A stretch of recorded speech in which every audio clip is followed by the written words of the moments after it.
Legal service authority, মানে অনেকে হয়তো লোক আদালত নামে চেনেন, অনেকে কোর্ট বলে চেনেন, সেইখানে আমি প্যারালিগাল ভলেন্টিয়ার হিসেবে কাজ করছি। প্যারালিগাল ভলেন্টিয়ার হিসেবে কাজ করছি এই জন্য যে আপনাদের মতো যারা আছে তাদেরকে আইনি যদি কোনো পরিষেবার দরকার হয় তাহলে যোগাযোগটা করে এরকম গ্রামে গ্রামে ঘুরে ঘুরে কাজ করছে। তো আজকে যে বিষয়টা নিয়ে কথা বলবো সেটা হচ্ছে বাল্যবিবাহ। এবার আপনাদের মনে প্রশ্ন হতেই পারে যে বাল্যবিবাহ নিয়ে কেন কথা বলছি।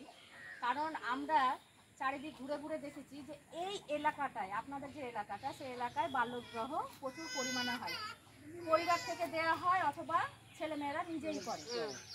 করলে বাল্যবিবাহ হয় 14, 13, 15, 16 এগুলো বাল্যবিবাহ। আচ্ছা, ঠিক, একদম ভালো। যদি 18 পার করে বিয়ে করে তাহলে কি বাল্যবিবাহ হবে না? তার মানে আপনারা জানেন যে 18-র নিচে যদি কোনো মহিলা মানে কোনো মেয়ে বিয়ে করে তাহলে সেটা হচ্ছে বাল্যবিবাহ। আর ছেলেদের ক্ষেত্রে হচ্ছে 21-এর নিচে যদি কোনো ছেলে বিয়ে করে তাহলে তার বাল্যবিবাহ। যদি এইরকম ঘটনা আপনাদের গ্রামে ঘটে, আপনারা জানতে পেরেছেন যে অমুক জনের মেয়ে বা অমুক জনের